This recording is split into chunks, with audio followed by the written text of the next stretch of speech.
Alright guys, what's up? Welcome back to the channel. I'm here today with Andre. TheTrailTrek. This is a 2019 Subaru Crosstrek Premium. Bought it stock and I've done a lot to it. So yeah, really happy with how it's turned out so far. So yours is the Premium Edition with X mode, heated seats still, standard? Yeah, heated seat standard. I believe the Limited has a heated steering wheel, but in California we don't need it.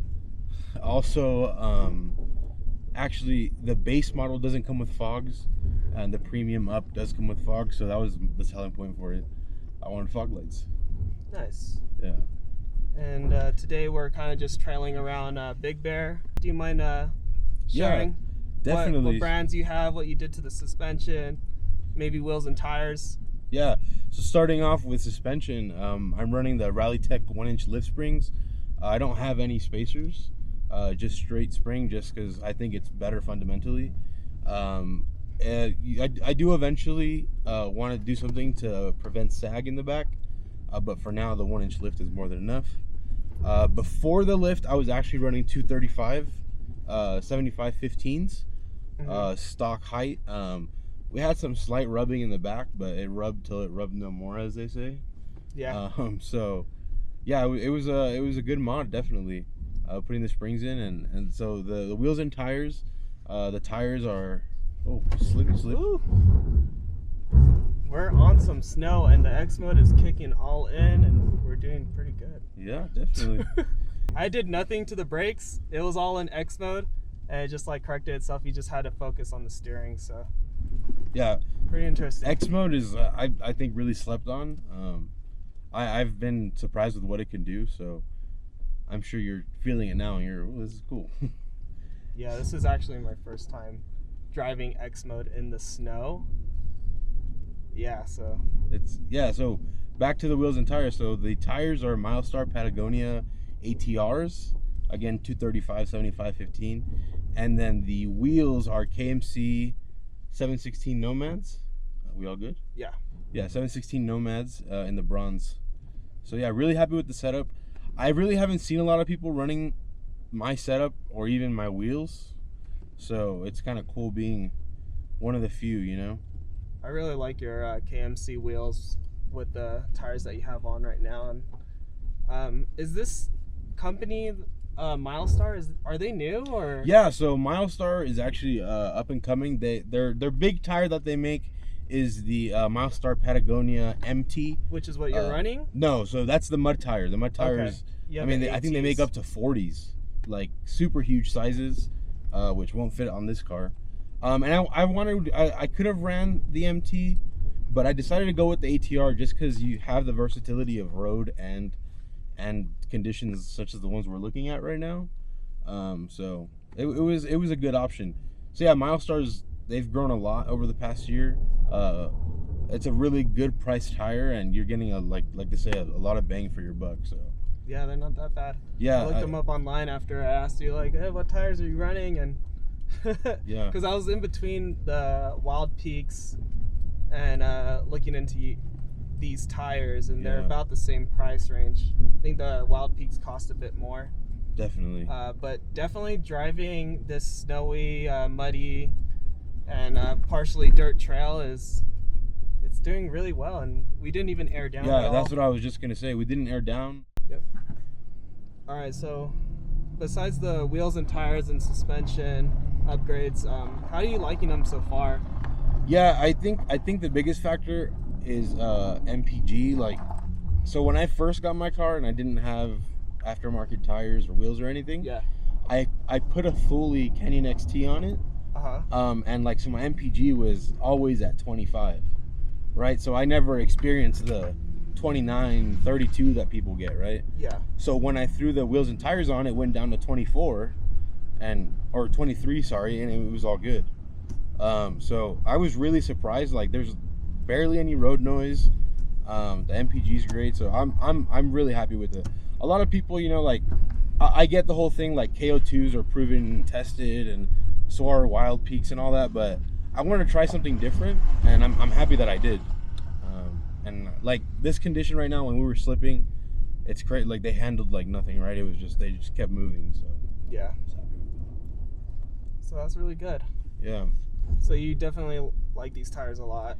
Yeah, I would definitely recommend them. I've had people ask me like, oh, you know, like KO2 or Milestar, and I'd say Milestar first off the price point, and you're getting the same quality that you would get in a KO2, in my opinion at least. Yeah, if anyone has any questions or anything, go ahead and DM me. I'm sure you'll put it in the description below, as they say. So yeah. What other gear have you added to the car to kind of just like help your build? Definitely, yeah. I think one of the obvious ones is the rack. So it's the Prinsu Modular rack, just the standard for the Crosstrek. They make them for the first gen, second gen, Outbacks, FJs. They make them for practically everything. So I used to run, like I said, the Thule Canyon, and Prinsu and I kind of teamed up and got one on my car. You could just send this, dude.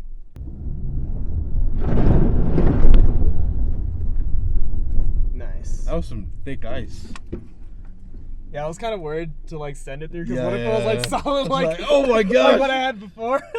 You're like, okay, you could drive now. That was great. That wasn't bad. Yeah, I mean, you could tell. Like, I mean, another thing, kind of shifting away from the rack real quick. A lot of people on these trails, maybe we'll see a Jeep or someone later. They kind of give us the weird look. You know, like, what are you doing out here? How'd you get out here? How'd you get out here? What are you doing out here? You don't belong here. And I just keep moving and they get stuck, you know. I think Crosstreks and Subarus in general have such a shorter wheelbase. And so we could go over these obstacles like nothing. Especially with X mode, all-wheel drive, symmetrical. It's cake at times. Obviously, you got to know your limit, but it's definitely good. Yeah, so back to the rack. So yeah, Princeton and I kind of teamed up and I threw it on my car, and so far I've been really happy with it. I've been able to utilize the whole space. So on there, like every day I run my awning, my traction boards, and my shovel. They just stay up there. I don't know how smart that is because of getting it all stolen, right? But you don't have it locked up? I don't have anything locked up, right? Now you will. now I'm thinking about it. I'm kind of like, now it's out there. Oh, he doesn't lock his stuff. Yeah, I'm like, okay, now I gotta do it. But when we go camping, mostly I throw the Rome Adventure 105 liter on there, which is like the super rugged box. Shout out Rome Adventure Company, super good product. But yeah, so I throw that up there, and I mean it's all like it's super low profile MPG. My MPG actually went up, like I said, from 23 to 24. So with the Thule Canyon, you had this huge gap in between, right? And so air's just getting stuck in there. With the other rack, with this rack, I mean, it just goes over. So I'm really happy with it, and I definitely recommend it for anyone that's trying to look for that style of rack. You'll be really happy with it. At first, I was kind of apprehensive, you know, the look and everything. With the Prinsu? Yeah, with Prinsu. I actually really like the look of the Prinsu. I like how sleek it is. Yeah. So at first, I was kind of like, I don't know. And then once I put it on, I was like, oh, this looks amazing, you know? Like, so I'm really happy with it. At first, my fiance told me, oh, look, you have a flat top haircut now. Flat top haircut. But I think it's a good analogy, so. Hey, flat tops are back, man. Seriously, right?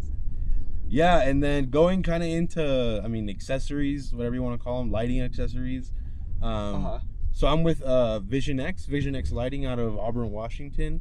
They make automotive, kind of everything, a lot of lighting components. But right now I'm running their mini Canon, the CG2s. On my ditch lights. On your ditch lights, yeah. Yeah, and so they have like every color cover that you would want, and they have a lot of options, a lot of accessibility with their product. So I've been really happy with it. I'm not running a light bar right now. Hopefully February, we'll get their new light bar on there, which is called the Unite light bar. Really cool product that allows you to kind of build your own light bar, DIY if you want to call it that. Nice. So you're able to kind of pick like, so say like this 40-inch light bar that we're gonna put on there, you could put you could pick a black faceplate, a white faceplate, and then you could make it an amber or a white. You can make it spot or flood, and you just kind of build your own light bar, and it's just sick. Literally just put them together. It's almost like a very modular type of light bar. Yeah, that's the whole thing behind it, is versatility and how modular it is. Good bang for your buck. Yeah, you could just buy one light bar and then kind of modify it to fit any type of situation. Exactly. So that's nice. Yeah, and so that product for them, they've announced it, but it hasn't come out like to stores yet, right, per se. So yeah, I'm really excited to put that on there. And then to control all that, I'm running the Trigger 4 Plus Trigger controller. Is that what this is right here? Yeah, so the Trigger 4 Plus is an accessory control system. What you're allowed to do is run any 12-volt accessory off of it. I mean, obviously, for Crosstreks, we don't need to run an ARB locker or anything, right? I run the ditch lights off of here, the chase light.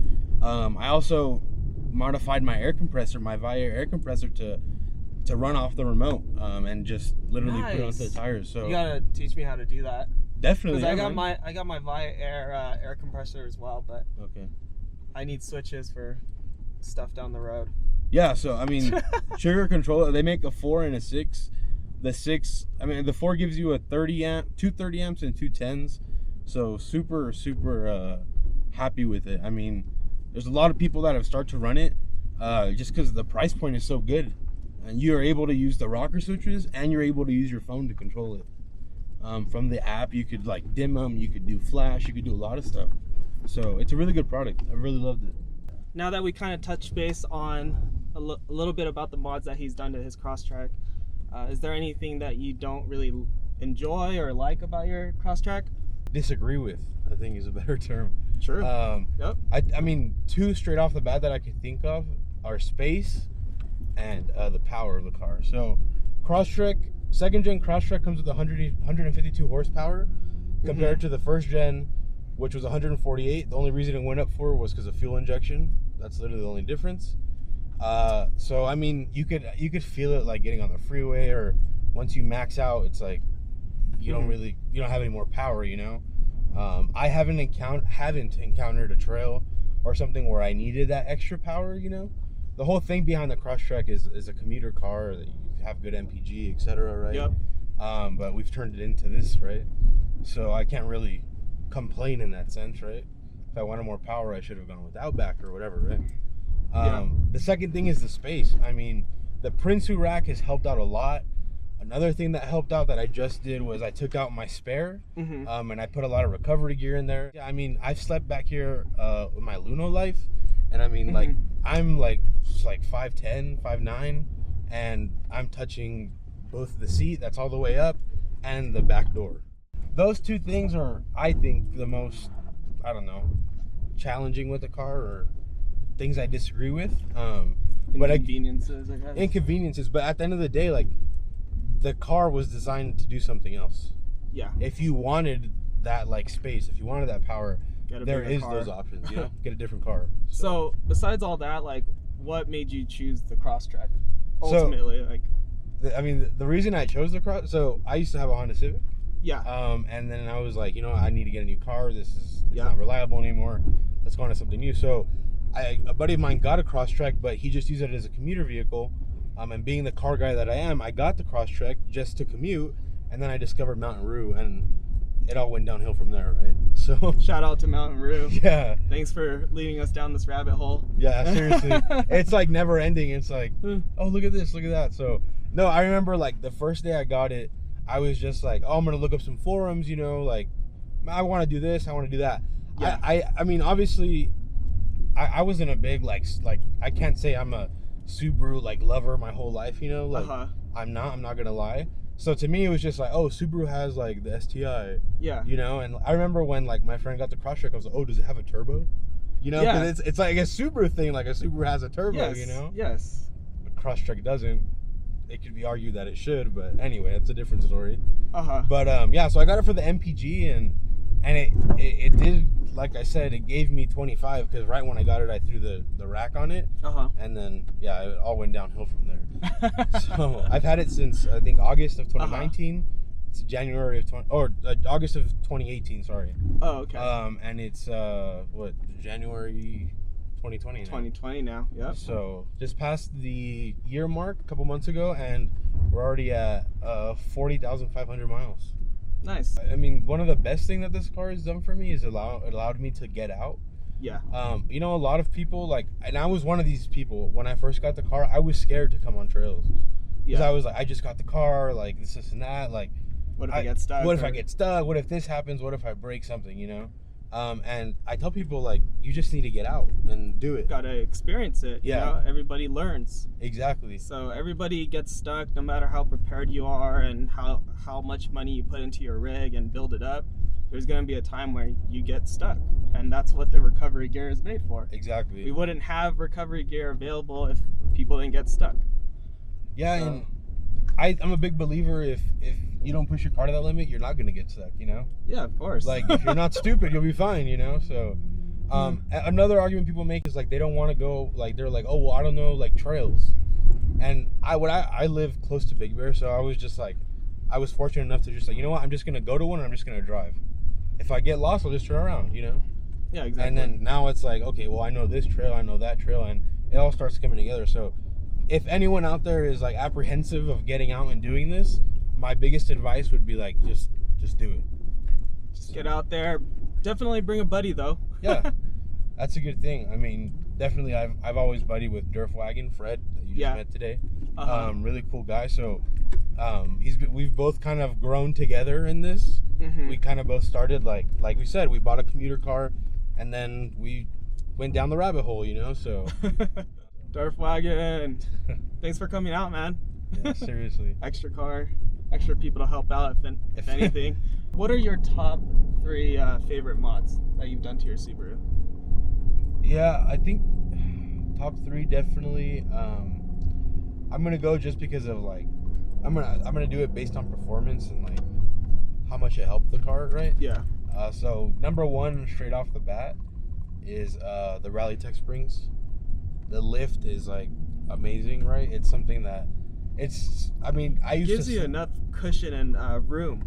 Yeah, and it's so much stiffer. Like you feel like I almost get worried because I go over things like nothing now, compared to like the OEM springs. You like keep going up and down for like a mile down the road, you know. But really these bounce like around. They're crazy how they're not stiff, right? The Rally-Tech ones are crazy stiff and in a good way that I like. So the ride quality and the lift on it is definitely my number 1. The suspension. Yeah, definitely. This is my first time riding in a car with the Rally-Tech springs, and they're definitely stiffer than OEM, but they're not harsh on trail. Like, even though we're going over bumps and everything here and there, puddles, it's actually really smooth. And you're still running the regular struts, right? Yeah, so it's just OEM struts. You could do that with the Rally-Tech springs. The Rally-Tech springs are really well engineered. They took a lot of time into, like you're saying, the actual like the ride quality is a big factor in it. So second one would have to be, you could put these together, wheels and tires, right? So more really the tires, because right now when we first started the trail, like the car was slipping, but I remember when I did trails with your regular like stock my all seasons, and like I had to turn around, you know. It was fun times. With these, I mean, you're just going, like, you're gonna slip. It's ice, that's what happens, you know. But yeah, it's definitely like my number 1 or number 2 mod. Number 3 would have to be the rack, just because of the space it gave me. I mean, like we said earlier, that was one of the downfalls, you know. And it gave me that extra space. Like, now I'm able to put more things. I'm going to be able to mount my spare up there, do different things that I wasn't going to be able to do. So those top 3, and then honorable mention obviously is the lights. Yeah. I'm sure that's going to be in my top 3 once I get the light bar. But I mean, the lights are great quality. It's just you don't use lights as much as you use suspension or like everyday things, you know. Only like when you're in severe weather conditions, or you where visibility's difficult, or at nighttime. You make it a point to like go on a night run, right? To like so to use your lights, you know. So it's definitely something that like is needed when you're in those conditions, but a daily driver isn't gonna need extra lighting, you know. So. True. So yeah, those are my top 3. All right, cool, awesome. Well, thank you, Andre, of course, for spending time with us and showing us your car. Your car is beautiful. Love your Crosstrek. Thanks, man. Always been a fan on IG. Thanks, if you guys don't follow Andre yet, on Instagram, his link to his Instagram will be in the description below. I'll put it up right here for you guys as well. But yeah, go check him out. Go give him a follow. DM him if you have any other further questions about his build, or if you need any links to the products that he has on his vehicle. Other than that, keep on trekking, guys. Peace out. Thank you guys.